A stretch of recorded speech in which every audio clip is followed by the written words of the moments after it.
Now the Three Martini Lunch with Greg Corombos and Jim Garrity.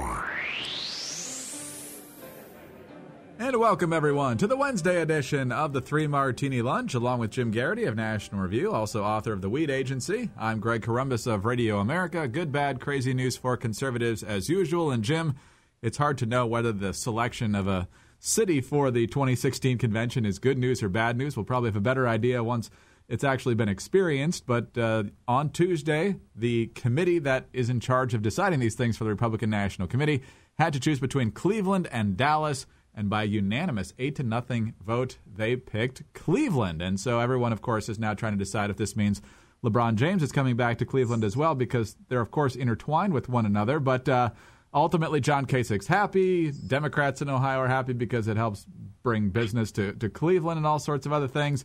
Ultimately, how big of a difference does this make? Not a terribly big difference, but it's a good martini if you own a hotel in Cleveland or if you're looking to rent out your place on Craigslist or something like that. It's a bad martini for Dallas.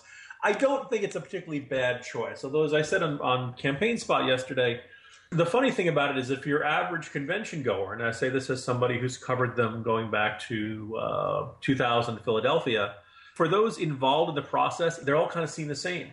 You're in a hotel, you go into the middle of the city, it's tough, the security is ridiculous, there are protesters, you're in an arena most of the time, you just want to avoid a disaster. And while I don't think Tampa necessarily was a disaster for Republicans, having a hurricane bear down on the city, right as it was getting started, is a bit of a complication there. So there aren't really hurricanes in Cleveland in summer, so that's a good start there. I also think, look, obviously messaging is a small factor in it. Having the convention in the state does not help you win the state, so that really shouldn't be much of a factor in this. But, if Republicans had held it in Dallas, you'd heard the usual arguments of, they're a Southern party, they're a regional party, they're guns and cowboys and deep red state, redneck, yada, yada, yada. I think making it in Cleveland and making the pitch for Ohio, obviously a central state to winning the presidency, is pretty important. I think, obviously, look, we believe that conservative policies can help cities like Cleveland that are kind of hollowed out by the Rust Belt and economic depression and the loss of manufacturing. So there's potential useful messaging there. I know Hugh Hewitt is doing cartwheels, and I very much look forward to him reenacting the opening credits of The Drew Carey Show. Yeah, Cleveland doesn't have the greatest reputation, although many people pointed out yesterday that it is doing much better in recent years than it had been before. And I guess if history is any guide, the last time the Republicans held their convention in a Rust Belt city that had seen much better days, it was Detroit in 1980. So, some precedent for something that's turning out pretty well. Exactly. Let's see if we can get a nominee close to that caliber. That'll be the next challenge. All right, on to the bad martini now. And we've talked a couple different times about the latest breakout of violence between the Israelis and the Palestinians, specifically Hamas, the latest trigger, of course, being the murder of the 3 teenagers, one of which held dual citizenship in the United States and Israel. Israel is responding not only to that, but also to the never-ending flow of rockets from Gaza into Israel. It's usually just the southern part of Israel, but there have been rockets over Jerusalem, a bunch knocked down over Tel Aviv. So many different targets now, and Israel has promised that either they will get Hamas to stop or they will stop Hamas for Hamas. But the reaction from the Obama administration here is kind of curious in a couple different ways. In Israel, the special assistant to Barack Obama and the White House coordinator for the Middle East, Philip Gordon, basically ripping Israel right to their face, saying, quote, Israel confronts an undeniable reality. It cannot maintain military control of another people indefinitely. Doing so is not only wrong, but a recipe for resentment and recurring instability. He went on to say, how will Israel remain democratic and Jewish if it attempts to govern the millions of Palestinian Arabs who live in the West Bank? How will it have peace if it's unwilling to delineate a border and the occupation and allow for Palestinian sovereignty? And on and on and on. First of all, calling it occupation, that's a buzzword. The Israelis would use the word disputed territories. But nonetheless, Jim, when you look at the response, it's usually the United States that has a much different response than the rest of the world when Israel responds to acts of terrorism. Right now, it looks like this administration is pretty much echoing the way the world generally reacts to these things. The administration has been accused of being anti-Israel from day one. And their defense, and the defense of a lot of Democrats, is no.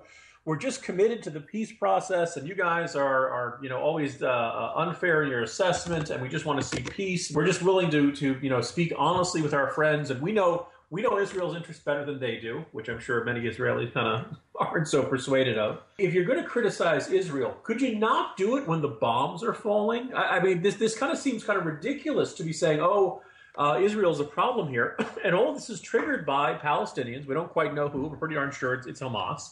According to at least one report, executing the 3 kids deliberately. There are a lot of people who interpreted this as some sort of effort to kidnap these teenagers that went wrong. No, actually, it's now looking like there was an execution, 10 shots from a silencer, at least according to one report from Reuters, citing a U.S. source believed to be the FBI investigating the killing.